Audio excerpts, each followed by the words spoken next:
Et bonjour à toutes et à tous, bienvenue sur cette nouvelle vidéo de cette petite série sur l'histoire d'Hammerfall. Ça m'a pris pas mal de temps de me lancer pour le tournage. Voilà, je suis enfin en face de la caméra. Je vais changer 2-3 petits trucs, je vais être honnête. Je vais essayer de pas me prendre trop la tête pour tourner ça. Si vous me voyez changer de t-shirt ou changer d'angle de la caméra pendant la vidéo, c'est normal. C'est que en fait, tourner quelque chose comme ça me prend énormément de temps et le montage encore plus. Et au final, en fait, c'est un peu décourageant. Donc le moins je me mets de contraintes, le mieux je vais pouvoir faire ces vidéos dans des bonnes conditions. Et donc voilà, m'en voulez pas si voilà, je peux pas tout vous faire d'un coup, mais je vais essayer de vous faire au mieux pour enfin parler de cet album Glory to the Brave. Voilà. En fait, c'est un disque que j'ai déjà présenté dans une précédente vidéo. En fait, j'avais un peu tout présenté, mais j'ai divisé cette vidéo au final en 2 vidéos. L'histoire d'Hammerfall et leur début, donc ça va être la vidéo officielle que j'ai postée il y a pas longtemps et que vous avez bien aimé. Et du coup là on va parler maintenant de la sortie de l'album. On avait quitté nos fameux musiciens suédois devant le studio Fredman à Göteborg en compagnie du producteur Fredrik Nordström. Et en fait il y a des choses qu'il va falloir qu'on explique. À ce moment-là, Hammerfall c'est un groupe qui a envie de sortir un album, qui a envie un peu d'avoir une ambition. Il y a des membres qui sont assez impliqués dans le projet, notamment Oscar Droniak et Joachim Kans,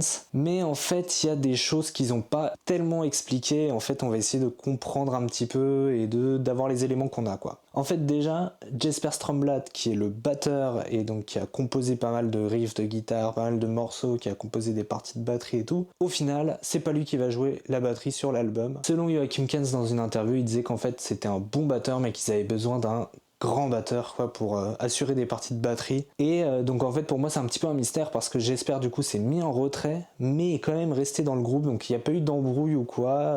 Ça se trouve c'est Jesper qui a proposé de lui-même, on sait pas trop. Un élément très important aussi qui explique le départ de Jesper Strömblad et son retrait de la batterie dans Hammerfall, en fait, c'est aussi qu'en février 96, l'album de In Flames The Jester Race, on commence vraiment à faire un carton, et là le groupe commence vraiment à grossir de plus en plus. Donc voilà, ça explique aussi pourquoi Jesper se met en retrait, et ça explique une autre raison pour laquelle Glenn Ljungström se met également en retrait. Il y a eu d'autres petits soucis au niveau de l'enregistrement, c'est-à-dire qu'on avait Oscar et Glenn Ljungström qui jouaient la guitare électrique mais qui n'étaient pas hyper à l'aise à l'idée d'avoir un peu de guitare acoustique, et notamment en fait ils en voulaient pour le morceau I Believe, donc il fallait trouver quelqu'un qui puisse assurer ces parties-là. De l'autre côté on a un Fredrik Larsson qui est donc le bassiste à ce moment-là, mais en fait qui a plusieurs fois exprimé son envie de quitter le groupe en fait. À ce moment-là, Fredrik Larsson, il est pas trop intéressé par le heavy en fait, il a fait ça avec des potes et tout pour avoir un projet, mais en fait quand t'es musicien, tu dois multiplier un peu tes projets et voir lesquels vont marcher ou non, et en fait lui il était plus intéressé par la musique thrash. Et donc en fait il avait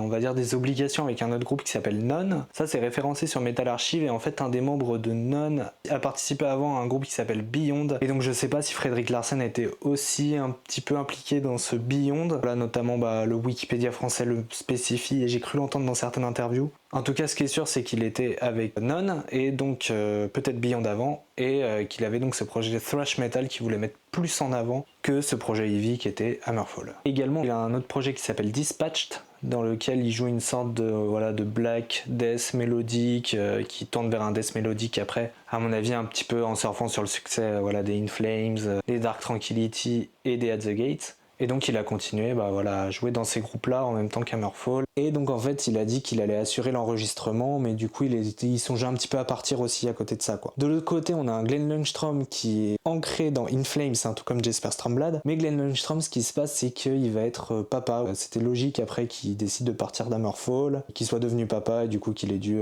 prioriser ses projets et restructurer un peu sa vie. Et enfin, alors là c'est le dernier élément, faut prendre avec des pincettes. En gros j'ai vu une interview de Fredrik Nordström qui parlait donc du groupe Dream Evil et de comment il a rencontré son chanteur. Et donc en fait ce qui va se passer c'est que plus tard Fredrik Nordström va vouloir créer son propre groupe de power metal, heavy metal, en rencontrant notamment un autre guitariste qui s'appelle Gus G. Et en fait il va faire appel à 2 personnes. Dans un premier temps un certain Niklas Iswelt qui est chanteur et qu'il a rencontré pendant l'enregistrement de Glory to the Brave. Et en fait ce chanteur il faisait des chœurs, il a dit en interview qu'il s'en souvenait plus trop mais il lui semble que c'était dans The Dragon Lies Bleeding. Et en fait Fredrik Nordström a trouvé que ce chanteur était exceptionnel et donc en fait il l'a appelé dans Dream Evil. Et en fait ce chanteur, comment ils l'ont connu, en fait c'était un ami de Peter Stalfors qui est devenu bassiste de Dream Evil et qui était ami avec Joachim Kans, et ensemble ils avaient écrit la chanson I Believe. Voilà. J'essaierai peut-être de vous mettre des petits inserts histoire que ce soit assez clair, parce que l'explication un peu dense. Mais ce qu'a dit Frédéric Nordström dans cette interview, et moi ça m'a un peu interpellé, c'est que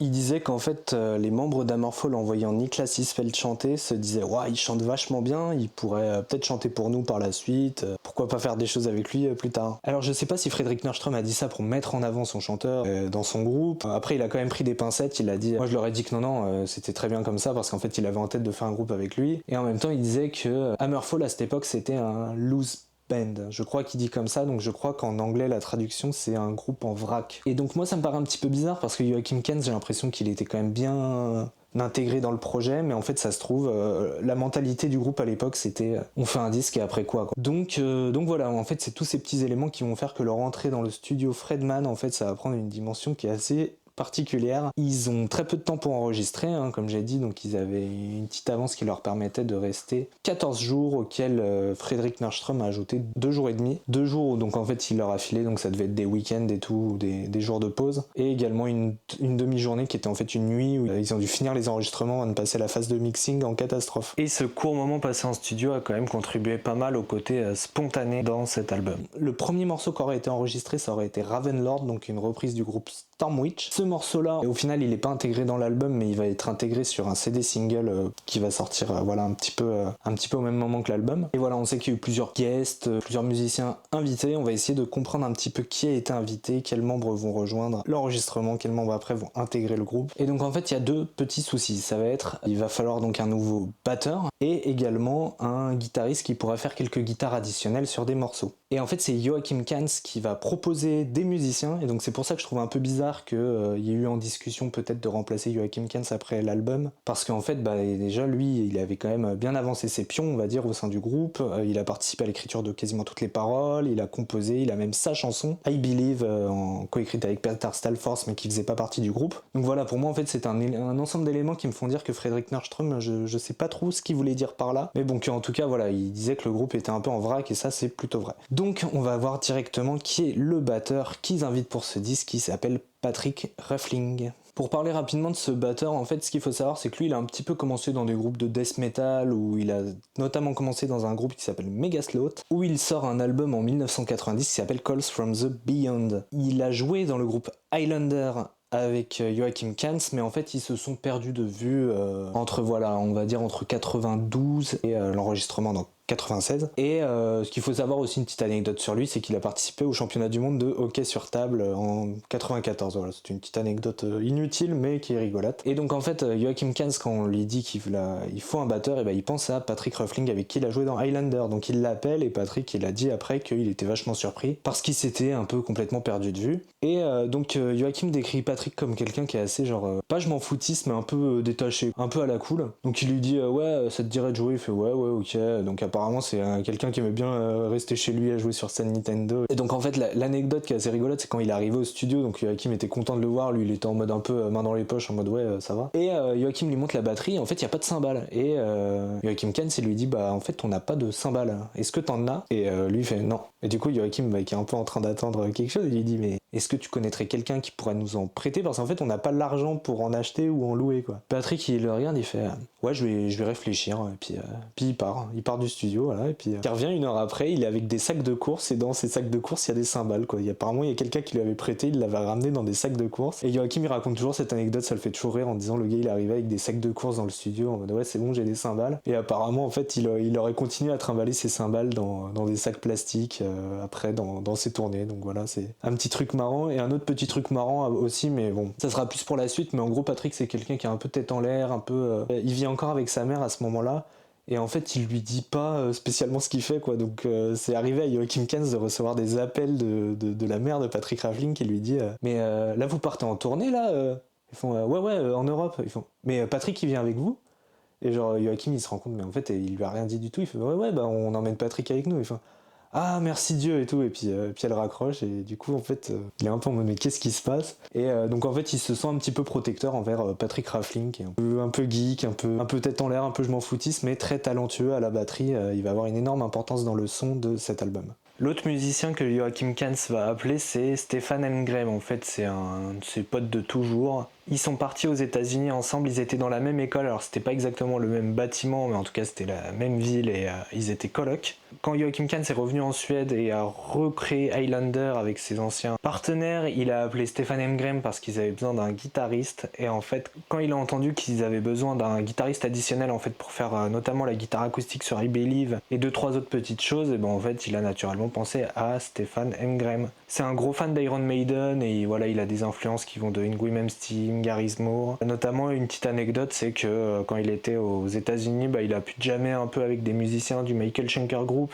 et du groupe de Yngwie Malmsteen, donc ça lui a fait une petite expérience. Et donc ça l'a convaincu qu'il voulait faire une carrière musicale, mais en fait ça faisait un petit moment qu'il avait plus de groupe, donc l'appel de Joachim Kahn, ça a été une petite surprise pour lui. Il y est allé, il a dit que la musique il a adoré, hein. Il a dit que c'était un no-brainer, selon ses termes, et il était content de refaire un peu du bon métal à l'ancienne. Voilà, donc l'enregistrement se passe, c'est assez rapide, hein. Les prises sont faites rapidement, le mixing est fait rapidement, on a eu 16 jours, ce qui est très peu pour un disque comme ça, où les musiciens avaient de l'ambition à donner. En fait, il y a un truc qui est un peu dommage dans tout ça, c'est qu'au final, les bandes originales n'ont pas été gardées, hein, de l'album, donc voilà, c'est pour ça qu'il n'y a pas eu de grosses remasterisations et tout. Les bandes originales sont plus là, et donc voilà, l'album est enfin prêt. Au début, en fait, les membres du groupe sont super contents d'avoir la galette entre les mains, ils la montrent à des potes, et leurs potes leur disent c'est bien, c'est pas mal et tout. Alors forcément, de la part d'amis, tu t'attends pas à ce qu'ils te disent ouais c'est vachement nul, mais ils avaient quand même l'impression que les retours étaient globalement positifs. Il y a même quelqu'un qui leur a dit, Joachim Kahn qui raconte ça, qu'en gros quand il a eu le disque entre les mains, qu'il l'a écouté, il a fait ouais ça c'est un vrai produit, ça c'est un vrai disque, c'est vraiment professionnel. Et Joachim Kahn s'est rendu compte à ce moment-là que enfin on a vraiment pondu une belle œuvre quoi, genre un vrai disque, un vrai album de heavy metal. Jesper Strömblad en 96 et en décembre 96 plus précisément, il est sur une tournée de Noël qui est organisée je pense par Nuclear Blast, hein, le label Dead Flames de l'époque, et en fait du coup il rencontre un peu des cadres de Nuclear Blast et il leur donne l'album Glory to the Brave. Et en fait dans Nuclear Blast il y a tout le monde qui est en mode c'est nul, enfin genre c'est complètement dépassé votre truc, genre ça fait 10 ans qu'on fait plus ça. Et il y a qu'une personne dans le label apparemment qui aurait aimé le disque, c'est Michael Steiger qui est le patron de Nuclear Blast. Alors voilà, en fait la légende dit que le gars serait tombé amoureux du disque et que voilà. Dans les faits, après ce qui a été dit aux autres membres du groupe, c'est qu'au début en fait il a eu la même réaction que tout le monde.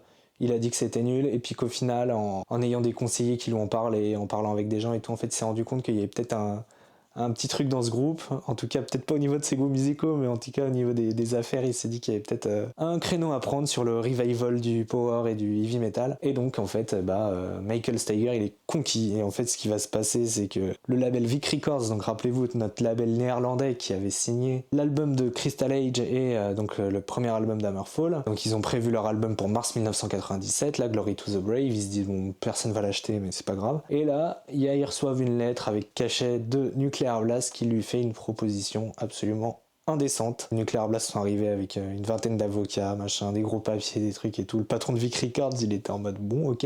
Apparemment, donc le patron de Vic Records a accepté cette proposition assez vite. Et l'anecdote que racontent les gars d'Hammerfall et ce qui est avéré dans l'inactivité du label Vic Records, c'est qu'après ce contrat, en fait, le gars il est parti, on sait pas où il est parti. Ça se trouve, il est allé aux Bahamas, il est allé se faire des vacances, hein, avec le petit chèque qu'il a dû recevoir. Et donc en fait, il a réouvert son label une dizaine d'années après. Et donc au-delà de ça, Hammerfall donc sont contactés par Nuclear Blast, et Nuclear Blast leur dit bon on vous fait un contrat, je pense que ça devait être un contrat genre communication 360 quoi, genre on s'occupe de toute la distribution du disque, de vous faire de la pub, de contacter les magazines machin. On vous signe pour 3 albums en plus de celui-là. 3 albums d'après sont sur Nuclear Blast, et on verra par la suite que Hammerfall va peut-être continuer avec eux, peut-être changer, on va voir. Et donc Hammerfall là ils sont en mode waouh. Enfin, on est dedans, on a un gros label, hein. Nuclear Blast, ça reste un gros label à l'époque. Ce qu'il faut quand même préciser, c'est que c'est un label qui est plus dans les musiques extrêmes, hein, qui est plus dans le death, dans le thrash, dans le black. Et donc en fait, c'est assez spécial qu'ils se mettent dans un groupe de heavy metal, power metal. Mais en fait, à l'époque, ils avaient une tendance à vouloir ouvrir leur catalogue, donc à se diversifier, qu'ils ont fait en rajoutant Hammerfall dans leur catalogue. Début 1997, Glenn Ljungström va quitter le groupe parce que voilà, sa copine est enceinte et qu'il doit donc se consacrer que à In Flames et sa vie de famille, donc il peut pas continuer sur Hammerfall. Jesper Strömblad se met en retrait du groupe parce que voilà, il a In Flames qui lui prend énormément de temps et il veut pas retenir les autres membres du groupe, c'est la version officielle qui a été donnée. Et donc ces départs vont être rapidement comblés parce que les musiciens vont naturellement se tourner vers Stefan Emgren et surtout Patrick Ruffling qui ont contribué à l'enregistrement de Glory to the Brave. Là, ce que je vais avancer, c'est pas forcément avéré, mais je pense que on savait que ces musiciens allaient partir et je pense que Joachim Kahn s'en a un petit peu profité. Lui, vu qu'il connaissait des gens, il les a ramenés dans le groupe en se disant qu'après, peut-être qu'on pourrait les intégrer. Et donc, en fait, d'une certaine manière, il assoit sa position dans le groupe comme étant un membre absolument indispensable, bien qu'il n'ait pas été dans les membres fondateurs. Je pense que pour chaque groupe, il y a un peu des histoires comme ça, en mode qui est le membre fondateur, qui sont des membres ajoutés, qui sont des membres indispensables, qui sont des membres qui sont facilement remplaçables. Et je pense qu'il y a toujours un petit jeu, on va dire, d'influence dans les groupes, et je pense que Joachim Kahn a gagné à ce jeu, en tout cas en recommandant ses amis. Donc Patrick Ruffling et Stefan Emgren. Donc voilà, donc là la nouvelle team est formée autour de Oscar et Joachim, mais il y a encore Jesper dans les parades qui a toujours énormément d'influence dans le groupe, et c'est notamment pour ça que dans les crédits de l'album ça va être en fait tous les membres passés qui vont être crédités, donc Glenn Ljungström, Jesper Strömblad à la batterie même s'il n'a pas enregistré les parties de batterie, Joachim Kahn, Oscar Droniak et Fredrik Larsson, et donc en fait les nouveaux musiciens vont commencer à assurer les parties live ainsi que la promotion de l'album. Et maintenant que cette nouvelle équipe est formée, au Nuclear Blast eux, ils vont mettre les petits plats dans les grands quoi. On va dire qu'ils vont commencer une promotion qui est absolument dantesque, qui est assez inattendu en fait pour un jeune groupe, et je pense que les membres du groupe devaient pas trop s'y attendre au début. Dans un premier temps, ils disent bon, alors la pochette de l'album, on va faire quelque chose de cool, on va faire appel à un petit artiste qui s'appelle Andreas Marschall, qui a travaillé notamment avec In Flames, qui tourne autour d'Hammerfall depuis le début, mais qui a aussi fait des super pochettes pour Blind Guardian, pour Running Wild, pour Obituary, c'est un artiste qui est absolument légendaire et très célèbre dans la scène métal. Donc déjà, faire appel à lui pour ton premier album, je pense que tu peux être très heureux. Et donc il y a un premier échange avec les membres du groupe où ils leur disent à peu près ce qu'ils ont en tête, et Andreas Marschall, avant la deuxième réunion avec le groupe, où le groupe commence un peu à continuer à parler, à voir un peu les premières esquisses, à donner des corrections, et en fait, dès la deuxième réunion, il a déjà un tableau qui est fait, qui est préparé, qui est fini. C'est un gros guerrier en armure qui tient un marteau comme ça. Il s'est dit, vous appelez Hammerfall, vous parlez de Eevee, vous voulez rendre hommage au grand groupe de l'époque, et on va faire un gros guerrier en armure qui tient un marteau, comme ça vous allez avoir une mascotte, une effigie. Je sais pas de qui est l'idée exactement, peut-être de Oscar, mais en tout cas en fait il tombe complètement amoureux de cette mascotte qui va plus tard s'appeler Hector ou alors le Templier. Ça va devenir en fait la grosse mascotte de Hammerfall. Et en fait ce qu'il faut savoir aussi, c'est que toutes ces histoires de mascottes, en fait il y a pas mal de groupes qui ont une sorte d'effigie On pense surtout à Iron Maiden avec son Eddie qui a vraiment popularisé ça. Et en fait si on parle de groupe de power allemand, le premier groupe de speed mélodique allemand c'est Helloween, et en fait ils avaient essayé de mettre le Fang Mask sur leur premier EP, leur premier album, un peu pour singer Iron Maiden, qu'ils ont abandonné par la suite parce qu'en fait ils voulaient plus être comparés à eux, et Hammerfall ça les dérange pas, et ils se disent c'est bon, on a une mascotte, on va la mettre sur toutes nos pochettes jusqu'à leur dernier album en 2024. Il y a juste un album où il apparaît pas, un truc où ils ont tenté quelque chose, on en parlera par la suite. Donc déjà tu commences, t'as un album qui est prêt, t'as une super pochette faite par un artiste qui est vraiment à la mode. Qu'est-ce qu'il peut y avoir de plus? Et Nuclear Blast, ils ont la réponse à ça. Nuclear Blast, ils leur disent écoutez, ce qui marche bien c'est les clips aussi, comme ça vous passez à la télé et ça vous fait connaître. Et donc ils les signent pour 2 clips, alors un clip de Hammerfall et un clip de Glory to the Brave. Les 2 clips sont valent ce qu'ils valent. Ils ont été tournés en Suède et honnêtement la qualité est pas dingue, l'acting est pas ouf, mais moi je trouve que ça rend bien un peu l'esprit Hammerfall ça reste de l'amour pour le heavy metal, un côté un peu power, le morceau Hammerfall qui est vraiment trop bien avec son cœur et un peu des symboliques un peu claquées au sol. Moi je tiendrais quand même à noter dans le morceau Glory to the Brave, dans le premier clip du coup, vu qu'il y en a eu un deuxième, dans le premier clip, au bout d'un moment en fait on voit les musiciens qui sont dehors en train de jouer, et notamment en fait on a une vue en contre-plongée de Patrick Ruffling qui est en train de jouer de la batterie, et en fait ce qui est marrant c'est qu'ils ont pas pu sortir la batterie, donc en fait ils jouaient de la batterie mais comme je suis en train de faire sans batterie. Et en fait, du coup, quand on voit ce plan en contre-plongée, on le voit en train de faire ça avec ses baguettes. Si on sait qu'il n'y a pas la batterie, on voit directement que c'est un peu comique comme situation. Mais voilà, donc une super pochette, 2 clips, c'est quoi la suite? Et la suite, ça va être le mois charnière pour le groupe de mai 1997. Au niveau des bassistes, ils vont enfin jeter leur dévolu sur un bassiste qui s'appelle Magnus Rosen, qui leur envoie une démo d'un solo de basse qu'il fait. Cette démo, on peut l'écouter sur le DVD qu'ils ont sorti, The First Crusade, où on peut voir le premier live d'Hammerfall au Rockslaget que j'ai raconté dans l'épisode précédent. On entend ce solo de basse de Magnus Rosen, et en fait le solo il est absolument incroyable. C'est vraiment un musicien qui est très fort, qui est très accompli, et en fait en plus il découvre que lui il a joué avec un certain Mark Bowles, qui a chanté pour Yngwie Malmsteen, et surtout il a joué avec Kirk Fisher, un ancien guitariste d'Accept, donc forcément Oscar et Joachim ils entendent Accept, ils ont des étoiles dans les yeux, ils se disent c'est quoi ce monstre, et donc Magnus Rosen va rejoindre la team disant à Fredrik Larsen bon bah merci beaucoup pour tout, bon courage dans tes nouveaux groupes, et puis on se souhaite à chacun le meilleur. Ce qu'ils savaient pas encore, c'est que leur chemin allait se retrouver plusieurs années après, mais ça on verra ça dans la suite. Une chose à noter sur ce changement de bassiste qui est quand même assez important, c'est que Fredrik Larsen, lui, il jouait au Mediator. Hein. Donc en fait, on arrive avec Magnus Rosen qui lui joue au doigt, et ça va donner un peu un son différent au niveau de la basse dans les concerts et dans l'album qui va suivre. Mais voilà, ce départ n'entrave en rien les plans de Nuclear Blast, et c'est pour ça que le même mois, donc mai 1997, Nuclear Blast va poursuivre son plan de promotion de son nouveau poulain. Bon, ils sont quand même en contact avec la presse de l'époque, donc Rockard et Ivy Odervass, et donc en fait déjà ils vont intégrer un morceau d'Hammerfall, le morceau Hammerfall justement, dans le sampler qui était distribué avec Rockard, un Rockard qui s'est vendu à 90 000 exemplaires. Donc voilà, il y a au moins 90 000 personnes qui ont pu écouter ce morceau d'Hammerfall, donc déjà ça leur a fait une super pub. Pour compléter enfin la campagne marketing avant la sortie de l'album, on a donc un CD promotionnel qui est sorti par Nuclear Blast, où en fait ils vont envoyer ça donc à la presse, à des chroniqueurs et tout pour présenter l'album. Disque que j'ai récupéré donc pour le bien de cette vidéo. C'est bien, là je vous fais la présentation de ma collection en même temps. Donc voilà, for promotional use only. Là, il y a encore marqué en licence avec Vic Records, donc à mon avis, le contrat n'était pas encore complètement fini. Mais voilà, en fait, là, c'était un petit peu avant que Nuclear Blast récupère tout. Et aussi, moi, ce que j'aime bien, c'est voilà, un petit disque un peu simple. Donc sur l'album qui va sortir, Glory to the Brave.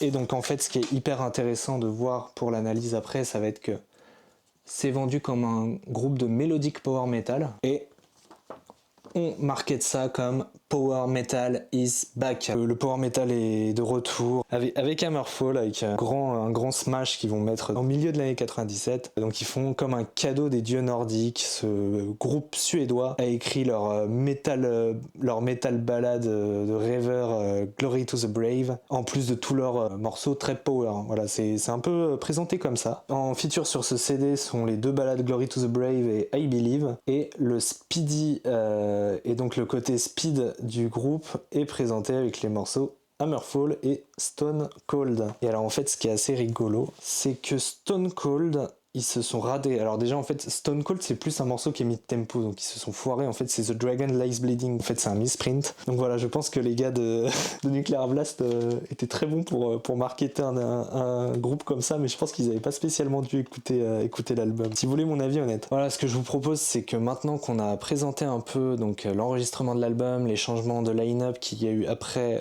l'enregistrement et le début du marketing de Nuclear Blast, c'est qu'on parle un peu de la musique, et comme ça après on pourra un peu plus parler de la réception de l'album, des tournées qui ont suivi où il y a énormément d'anecdotes, ne quittez pas. Donc en fait, si on veut parler de l'album Glory to the Brave de Hammerfall, on est obligé en fait de passer par les groupes de power metal des années 80-90 allemands. Ça se voit que le groupe s'est buté à ça, on a vu qu'il s'était écouté Land of the Free de Gamma Ray que Glenn Langstrom avait ramené. Joachim Kahn c'est un gros fan de Kai Hansen, de Helloween, et de son côté Oscar Droniak c'est plus la partie Eevee du Accept, du Stormwitch, du Warlord, même si également Joachim Kahn adore ça. Donc en fait ce qui se passe c'est qu'on a des morceaux qui sont dans la plus pure tradition du heavy metal comme on le faisait à l'ancienne, et qui est donc là pour ravir en fait les fans un peu die-hard qui se retrouvent pas trop dans le power metal, mais en même temps on a toute une partie genre très speed dans le jeu, très mélodique avec des guitares harmonisées. On est en fait dans une sorte de mélange entre le power et le heavy. C'est assez rigolo qu'en fait Nuclear Blast ait promotionné ça comme le retour du power, alors qu'en fait après ils ont repromotionné ça carrément comme le retour du heavy metal.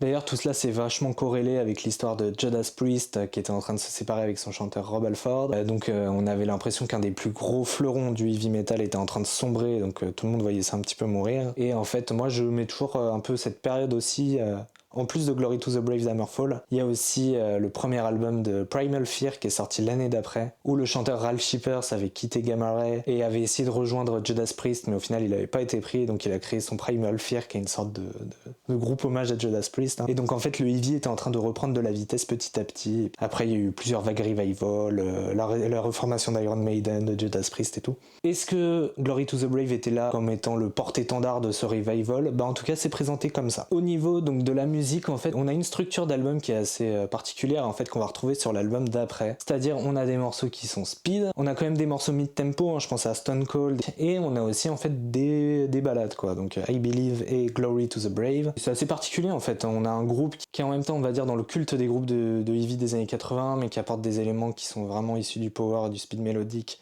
dans leur musique, et en même temps qui mettent des ballades, voilà. Donc c'est pas un groupe de heavy sans concession, mais c'est un groupe qui est rudement efficace. La musique d'Hammerfall, comment on pourrait la décrire en 3 parties, voilà, je vais essayer de faire ça avec un rythme ternaire pour que ça se retienne bien. Des guitares harmonisées, comme leurs influences, hein, on peut penser à Accept, Iron Maiden, Judas Priest, mais également en fait d'autres groupes hein, comme Helloween, Gamma Ray, Blind Guardian. Les chœurs, et alors ça c'est vachement important dans leur musique, c'est-à-dire que vous avez un morceau comme voilà, Still Meets Still, voilà, c'est un peu comme Kiss quoi. Vous lisez le nom du morceau, vous savez que ça va être répété, scandé dans le morceau et que vous allez pouvoir faire de même en live. Voilà, Still Meets Still, ça vous donne envie de gueuler Still, Meets Still, comme on abrutit. Vous voyez Stone Cold, ça vous donne envie de faire Stone Cold. Donc forcément, en fait, déjà, il y a des guitares harmonisées, il y a de la mélodie, ça se retient bien à l'oreille, vous avez des refrains qui peuvent se scander. Le troisième élément, pour moi, ça va être les petites ballades qui vont agrémenter tout ça et qui vont faire qu'en fait, un album d'Hammerfall, il vous suffit de l'écouter une fois pour que, à peine à la deuxième écoute, vous ayez déjà des refrains qui vous reviennent, des lignes mélodiques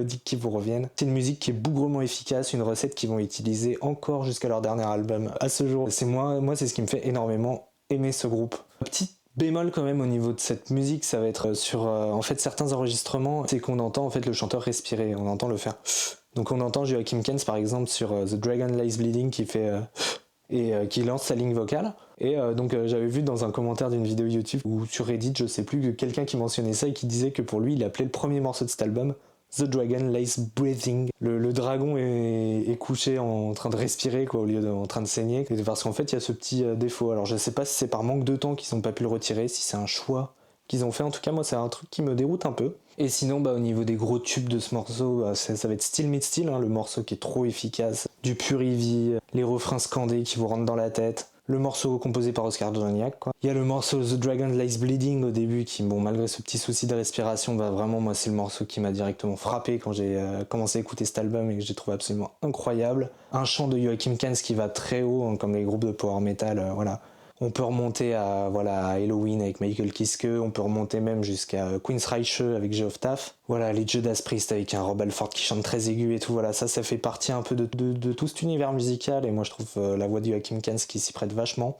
Même si je trouve quand même elle n'est pas encore complètement maîtrisée, hein, on verra sur les albums d'après, il va avoir des voix qui vont être beaucoup plus hautes ou alors beaucoup plus maîtrisées. Et voilà, mais c'est quand même un super taf qu'il a fait sur cet album. Des parties de batterie absolument incroyables de Patrick Ruffling. Pour moi, le gros moment aussi de l'album, c'est le morceau Glory to the Brave, hein, qui donne le nom à l'album. C'est une chanson qui a écrite Joachim Kens en hommage à son grand-père, où en gros lui disait que pour lui son grand-père c'était l'homme le plus courageux qu'il ait connu et du coup il voulait faire une musique qui s'appelle Glory to the Brave. Je veux dire de ce morceau, moi c'est un morceau que j'aimais pas au début, je comprenais pas. Et en fait au fur et à mesure de me l'écouter et de l'écouter dans des circonstances un peu particulières aussi, et c'est vraiment un morceau que j'ai fini par adorer. Pour moi un gros incontournable du groupe. C'est ce genre de morceau voilà, qui ça marche pas au premier coup et au bout de la 10e écoute vous pouvez plus vous en passer. Le morceau également dont je voudrais parler c'est Child of the Damned, donc qui est sur l'album en fait qui est pas un morceau d'Hammerfall, qui est un morceau du groupe Warlord, voilà, un groupe dont est très fan Joachim Kens et Oscar Droniak. Donc c'est un petit peu particulier mais en même temps on se dit que le groupe avait peut-être pas forcément assez de morceaux pour faire un album complet et s'est dit on va mettre une petite reprise. C'est assez intéressant en fait que le groupe se prête à ce genre d'exercice, d'ailleurs c'est un exercice qu'ils vont répéter sur plusieurs albums en fait. Moi je trouve ça intéressant par exemple pour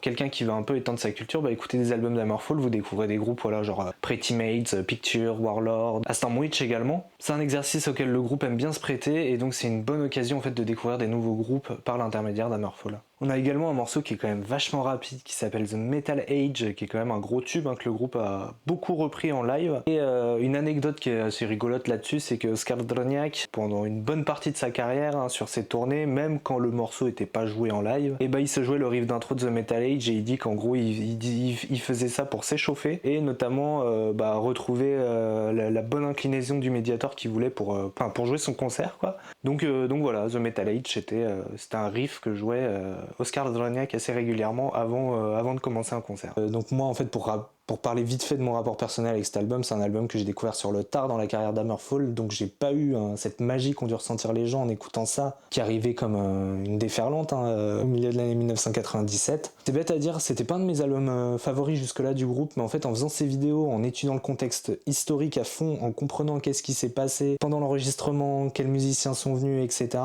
bah en fait je me suis vraiment énormément attaché à cet album. C'est leur premier album, voilà, il y a des erreurs, tout n'est pas parfait, mais c'était une énorme bombe atomique quoi quand c'est sorti. Et bah, en fait pour moi c'est vraiment un disque que j'aime énormément pour ça, et aussi bah, pour cette petite histoire que je suis en train de créer avec en faisant cette vidéo. Parlons un petit peu des paroles, parce que les paroles c'est quand même un bon élément dans cet album, un bon élément à étudier. Ça parle de sujets qui sont dans le champ lexical, voilà, des batailles, des frères d'armes, de la gloire, de combattre des ennemis comme des dragons. Il y a plusieurs éléments moi dans l'album que je trouve super intéressants. Déjà ça va être sur le morceau Hammerfall, où en fait on a une phrase qui dit Let's hail the metal gods, saluons les dieux du métal. Au-delà de la phrase qui est quand même un peu cliché, on va pas se le cacher, moi j'y vois une petite référence. Metal Gods, voilà, c'est un groupe dont j'ai déjà parlé, il y en a qui ont déjà la réponse. Metal Gods, c'est un morceau de Judas Priest sur leur album British Steel. Donc moi j'y vois complètement une référence, je pense qu'ils ont pas mis ça par hasard. Après bon, Metal Gods c'est pas non plus une expression qui a été utilisée que par Judas Priest, je l'ai déjà vu dans plusieurs autres morceaux, voilà. Mais je pense quand même qu'au vu du pédigré d'Oscar Doloniak, et d'ailleurs on a une photo de lui quand il était chez Ceremonial Oath où il avait donc un t-shirt Judas Priest, donc on sait que c'est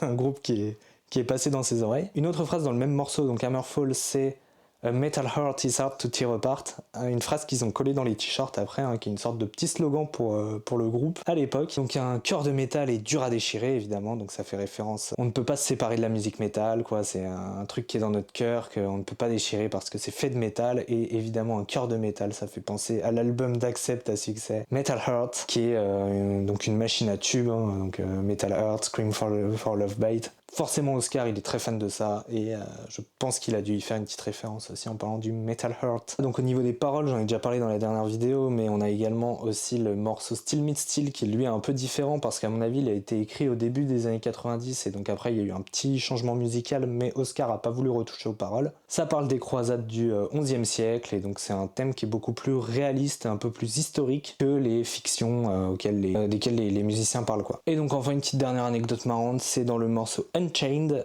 il y a une phrase qui dit Crimson Thunder running through my veins. Crimson Thunder, c'est le 4e album d'Hammerfall. Le nom a déjà été prononcé dans le premier album, voilà, je trouve que c'était une petite anecdote qui méritait d'être mentionnée. Voilà, maintenant qu'on a parlé de la musique, on va pouvoir donc considérer que l'album est sorti. Il est sorti en juin 1997, et on va voir que les premiers retours dépassent complètement toutes les attentes de tout le monde, Donc déjà, ça dépasse les attentes des musiciens qui se disaient nous, voilà, c'est notre premier album de Ivy, est-ce que ça va marcher? On sait pas trop, le Ivy c'est plus à la mode. Ça dépasse les attentes de Fredrik Nordström. Au bout d'un moment, les membres du groupe lui disent ouais, il y a Nuclear Blast qui nous a signé pour sortir plusieurs milliers d'albums, et apparemment Fredrik Nordström il leur aurait dit c'est vachement cool, continuez comme ça les gars, et puis après il serait dit tout seul en mode mais qui va acheter ça, quoi. Et enfin ça dépasse complètement les attentes du label Nuclear Blast qui avait quand même blindé un peu le marketing et tout, mais qui s'attendait pas en fait à un succès comme ça. Déjà en Allemagne, et là Nuclear Blast s'y attendait un peu plus, ils ont tout misé sur le marché allemand plutôt, en marketant un groupe suédois qui sonne comme les groupes allemands, en marketant le retour du power metal, et ça marche plutôt bien, mais ça marche en fait beaucoup trop bien. Le magazine Rockart va leur mettre une note de 10 sur 10, et le magazine Heavy Otherwise va leur mettre une note de 11 sur 12. Donc déjà c'est les deux plus gros magazines de métal d'Allemagne, et notamment on sait qu'il y a eu le sampler de Hammerfall qui est passé dans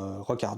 L'album se classe à la 38e place des charts allemands, ce qui était jamais arrivé à un groupe de métal pour son premier album jusque-là, même pendant l'âge d'or du métal dans les années 80. Donc c'est vraiment une performance qui est absolument fabuleuse de la part d'Hammerfall. Au-delà de l'Allemagne, c'est par-delà les frontières dans toute l'Europe que va y avoir une sorte d'engouement autour de cet album, et Nuclear Blast voyant ça va dire aux membres d'Hammerfall, les gars, il va falloir qu'on fasse une tournée européenne très très vite. Et donc ce à quoi Joachim Kens est super content, il leur dit par contre les gars, on a qu'un album qui fait une quarantaine de minutes, on va pas pouvoir tenir un live. Et les gars de Nuclear Blast, apparemment c'était le cadet de leurs soucis, donc ils leur ont dit c'est pas grave, débrouillez-vous. Donc il y a déjà une première tournée qui est organisée avec Tank et Raven, donc deux groupes qui sont assez immenses dans l'histoire du métal, mais en 1997 qui sont un peu une période de creux, quoi. Mais en fait Joachim Kens il voit ses groupes, il se dit waouh, on est en train de tourner avec des légendes, quoi. Genre il est trop heureux. Au-delà de ça, il y a aussi le Nuclear Blast qui leur dit, bah en plus de cette tournée européenne, en fait on a une petite date avant qui devrait vous plaire, c'est au Wacken Open Air. Donc les musiciens de Hammerfall qui sont suédois, ils sont oh ok c'est cool. Et les gars de Nuclear Blast, il leur dit, bon vous devez pas savoir ce que c'est, au Wacken Open Air vous allez jouer devant plus de 12 000 personnes. Et donc là les membres d'Hammerfall ils ont les yeux écarquillés, on va commencer à 12 000. Et il fait oui, en plus en fait avec le planning qui est un peu dérangé, vous allez jouer le samedi soir à 20h. Donc voilà, en gros l'heure la plus pleine possible quoi. Et donc là, les gars d'Hammerfall, ils se disent mais ça va être extrêmement compliqué. Donc ce qu'ils arrivent à négocier, c'est qu'ils aient le droit à quelques dates en Suède, à Göteborg, pour après aller en Europe, faire une date aux Pays-Bas, prendre le tourbus d'In Flames et aller en Allemagne. Et alors là, c'est donc là où il y a quand même pas mal de choses qui se passent à cette date du Wacken. Déjà dans un premier temps, apparemment, donc les musiciens arrivent un peu stressés, quoi. Faut qu'ils préparent le concert. Et donc il y a Stefan Emgren qui est en train de checker un peu et il voit quelqu'un qui commence à prendre sa guitare. Et Stefan Emgren il arrive, il fait mais attends mais tu fais quoi avec ma guitare là? Et le gars il le regarde, il fait mais on vous a pas dit mais je suis votre technicien. Et du coup Stéphane il le regarde, il fait comment ça mon technicien? Il fait bah si les gars, enfin vous avez des techniciens, moi je m'occupe de la guitare et de la basse, mais il y a lui là qui va s'occuper de la batterie, lui qui s'occupe des micros et tout. Et genre les gars de Hammerfall ils sont complètement choqués, ils sont en mode mais comment ça il y a des gens qui travaillent pour nous, ils sont en mode bah ça doit être payé par le label, bon bah ok ouais.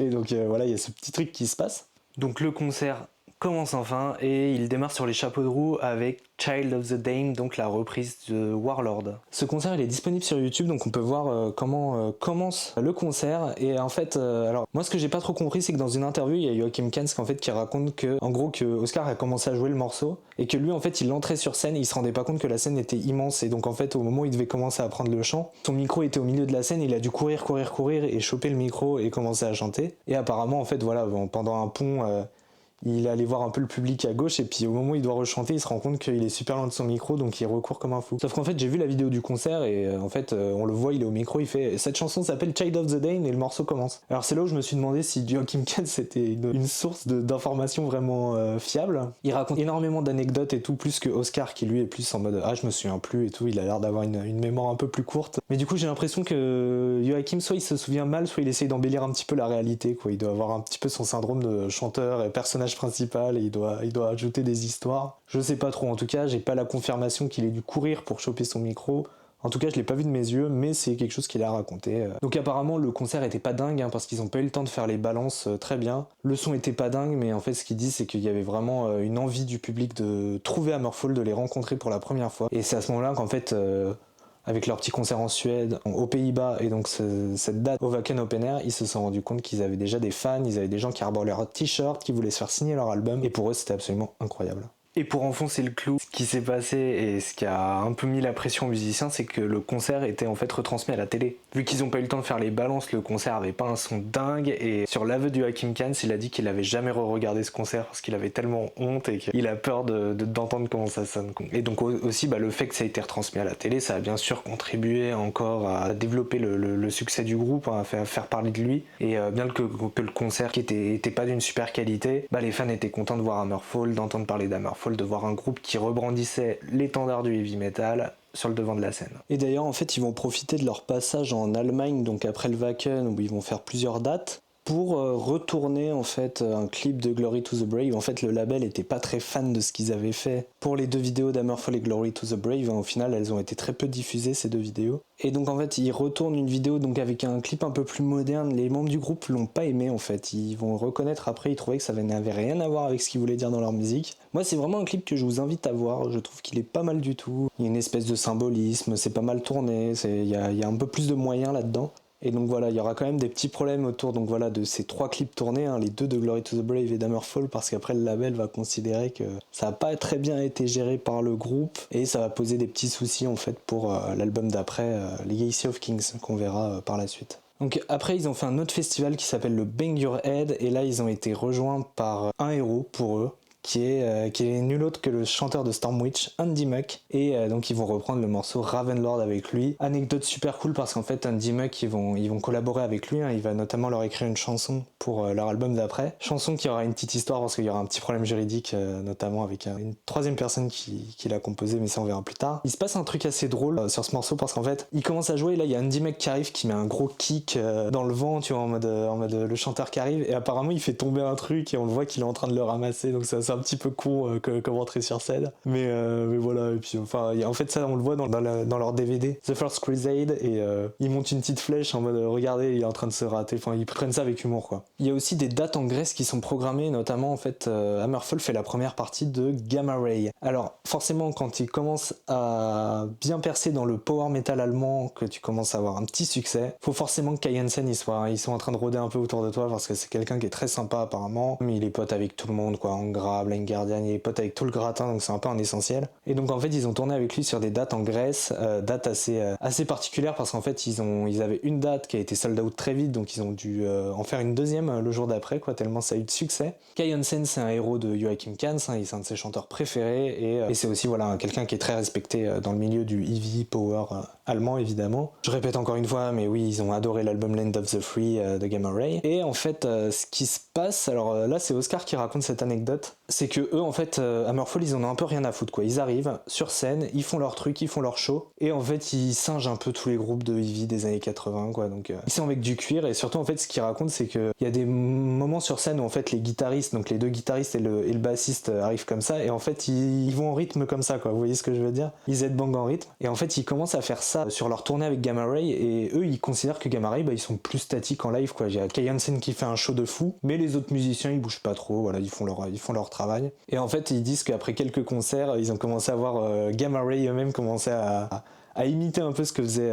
Hammerfall. Alors voilà, c'est ce que dit Oscar Droniak, je sais pas si c'est vrai, mais en tout cas c'est assez rigolo de voir qu'il y avait un peu cet esprit-là, quoi, que Hammerfall était en train d'essayer de ramener un peu les modes de l'époque à aujourd'hui. Donc c'est une anecdote assez rigolote. Tout comme Andy Muck, Kai Hansen, on se le garde sous le coude parce qu'il va avoir une petite importance après, hein, ils vont collaborer également. Je voulais dire aussi une petite chose qui vient de me sortir de la tête, mais là en regardant mes notes, c'est que Patrick Ruffling, quand sort l'album Somewhere Out in Space de Gamma Ray, c'est son album préféré de tous les temps, il l'adore, il le cite tout le temps, et il parle de Dan Zimmerman comme étant son batteur préféré quoi. Il va se passer une autre chose avec Nuclear Blast, c'est que bon, leur poulain est en train de prendre de l'importance et de faire des super tournées en seconde partie, et ils leur disent bon les gars, maintenant que vous avez fait des super secondes parties, vous allez me faire des têtes d'affiche. Là il y a vraiment le problème qui se pose, c'est les gars, on a vraiment que 45 minutes sur notre album, on ne peut pas vraiment faire plus que ça. Les gars de Nuclear Blast leur disent vous improvisez, vous faites ces dates. Donc ils sont un peu embêtés, ils font leur concert, en fait ce qui se passe c'est que souvent ils répètent des morceaux plusieurs fois quoi, genre par exemple ils vont jouer plusieurs fois Still Meet Still, ils vont jouer plusieurs fois Children of the Damned ou Ravenlord, et en fait au fur et à mesure ils se disent bon là va vraiment falloir qu'on trouve quelque chose de nouveau, et c'est pour ça qu'en fait ils vont incorporer plus de reprises dans leur jeu. Alors il y a toujours le Breaking the Law de Judas Priest qui se garde sous le coude, mais je suis pas sûr qu'ils l'aient joué. En fait ils avaient une démarche où ils ne voulaient pas genre faire des reprises de groupes connus comme Iron Maiden ou quoi, parce qu'ils voulaient pas se faire comparer à eux, et donc en fait ils vont plus aller taper dans des groupes qui sont un peu plus niche que Joachim Kahn et Oscar Droniak adore, et notamment le groupe Picture, donc où ils vont commencer à jouer un peu leur morceau Eternal Dark qu'ils vont après enregistrer, et qui va devenir un morceau voilà qui va pas être sur un album, mais qui va être voilà utilisé sur des singles, sur des phases B et tout. Voilà, et donc enfin pour finir vite fait cette vidéo, je voulais parler rapidement du single qui est sorti après. Pareil que je me suis pris pour les biens de cette vidéo.